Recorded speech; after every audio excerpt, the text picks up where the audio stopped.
আসসালামু আলাইকুম, স্বাগতম সবাইকে পলিনোমিয়ালের ক্লাসে। এবার আমরা দেখব topic number 9, silly information for MCQ.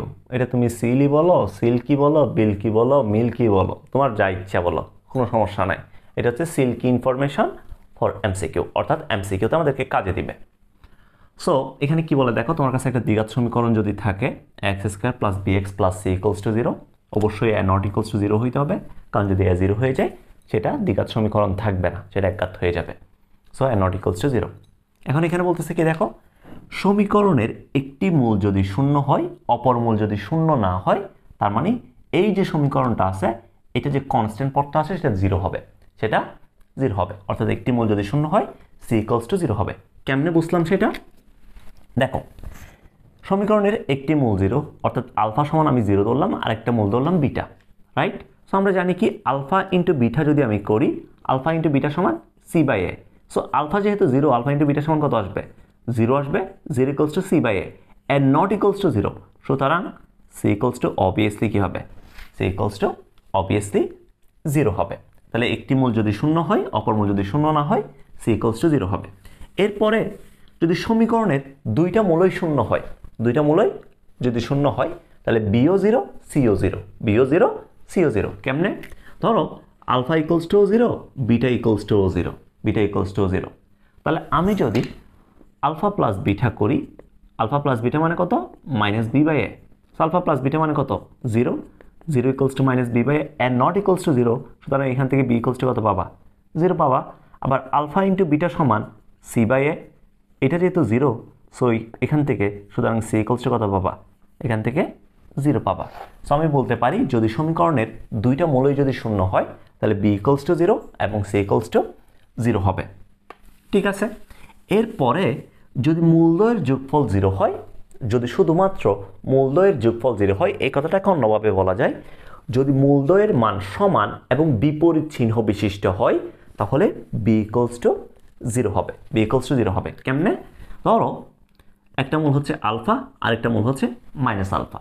So তুমি যদি এখান থেকে আলফা প্লাস মাইনাস আলফা নাও, কি পাবা? মাইনাস বি বাই এ। এটা পেলো কত? এটি হচ্ছে 0 মাইনাস বি বাই এ। সুতরাং এখান থেকে আমি পাবো বি ইকুয়ালস টু কত? বি ইকুয়ালস টু পাবো 0।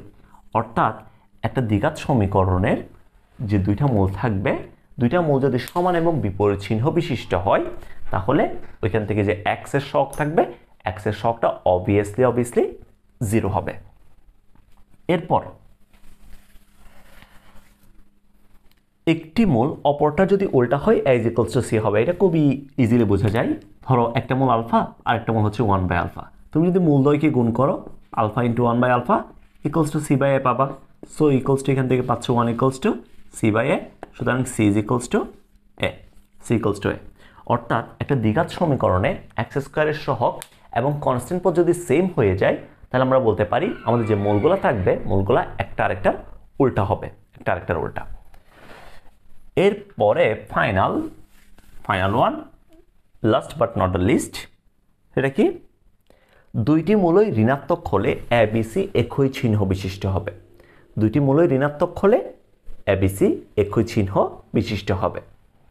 সো কেমনে এই কথাটা কেমনে প্রমাণ করা যায়? আসলে খেয়াল করো কেমনে প্রমাণ করব। দুইটা মূলই ঋণাত্মক, দুইটা মূলই ঋণাত্মক, অর্থাৎ আলফার যে ভ্যালুটা আছে সেটাও নেগেটিভ, বিটার যে ভ্যালুটা আসে সেটাও নেগেটিভ, সেটাও নেগেটিভ। সো খেয়াল করো, তুমি যদি এখান থেকে আলফা প্লাস বিটা করো, এই ভ্যালুটাও কি আসবে? এই ভ্যালুটাও একটা নেগেটিভ ভ্যালু আসবে না? নেগেটিভ ভ্যালু আসবে।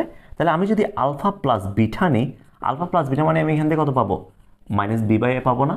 সো আলফা প্লাস বিটা এই ভ্যালুটা কি নেগেটিভ না? তাহলে আমি কি বলতে পারি এটা এখান থেকে মাইনাস বি বাই এ, এই যে ভ্যালুটা আছে এই ভ্যালুটা অবভিয়াসলি 0 থেকে ছোট হবে, এই ভ্যালুটা অবভিয়াসলি 0 থেকে ছোট। এরপরে আমি যদি আলফা আর বিটা গুণ নিই, দেখো আলফা বিটা দুইটাই নেগেটিভ, তাহলে আলফা বিটা যদি নিই শুধুমাত্র আলফা বিটা, এই ভ্যালুটা কি হবে? এটা পজিটিভ, মাইনাসে মাইনাসে প্লাস। সো আমি যদি আলফা বিটা নিই, আলফা বিটা ইকুয়ালস টু কত? সি বাই এ। এখন এইটা যেহেতু পজিটিভ, তার মানে সি বাই এ এই ভ্যালুটা গ্রেটার দেন 0, এই ভ্যালুটা কত? এই ভ্যালুটা গ্রেটার দেন 0। এখন তুমি আসো, আমাদের এই যে এ বি সি একই চিহ্ন বিশিষ্ট হবে, অর্থাৎ এ যদি প্লাস হয় বিও প্লাস হবে, সিও প্লাস হবে, এ যদি মাইনাস হয় বিও মাইনাস, সিও মাইনাস, সবগুলা সেম সাইন বিশিষ্ট হবে। কেন? কেন আসলে এরকম হওয়া লাগবে?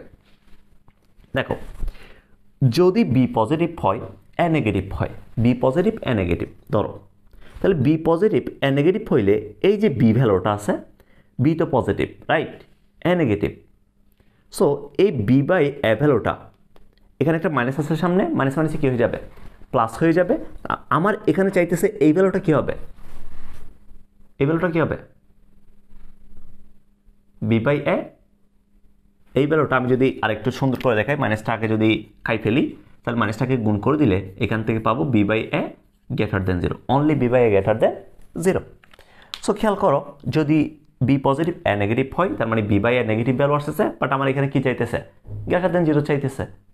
যদি এ পজিটিভ বি নেগেটিভ হয়, তাও নেগেটিভ আসে, জিরো হবে। তাহলে যদি শুধুমাত্র মাইনাস হয়, দুইটাই মাইনাস হয়, তাহলে প্লাস আসবে। যদি শুধুমাত্র দুইটা প্লাস হয়, তখনই প্লাস আসতেছে, তখনই আমাদের কন্ডিশন স্যাটিসফাই করতেছে। এখানেও দেখো, সি বাই এ যদি দুইটাই মাইনাস হয়, তখনই প্লাস আসতেছে, দুইটা প্লাস হলে তখনই প্লাস আসতেছে, আদারওয়াইজ কিন্তু পসিবল না। সুতরাং আমরা বলতে পারবো এই দুইটা কন্ডিশনকে যদি স্যাটিসফাই করতে হয়, তাহলে এ বি সিকে অবশ্যই একই সাইন বিশিষ্ট হইতে হবে, এ বি সি একই সাইন বিশিষ্ট হইতে হবে। সো আমরা বলবো যদি দুইটা মূলই ঋণাত্মক হয়, তাহলে এ বি সি অবশ্যই অবশ্যই একই চিহ্ন বিশিষ্ট হবে। ঠিক আছে, এখানে যে আমি ইনফরমেশনগুলো লিখে দিছি, এই ইনফরমেশনগুলো সবাই একটু ভালো মতো তুলে নিবা, এমসিকিউতে একটু কাজে দিবে ভালো মতোই। ঠিক আছে, সো এটা আমাদের টপিক নাম্বার 9 ছিল, সিল্কি ইনফরমেশন, বিল্কি ইনফরমেশন। এরপর আমরা আমাদের কিছু প্রতিসম রাশি আছে, প্রতিসম রাশিগুলো নিয়ে দেখবো। ভালো থাকো, আল্লাহ হাফেজ, টাটা।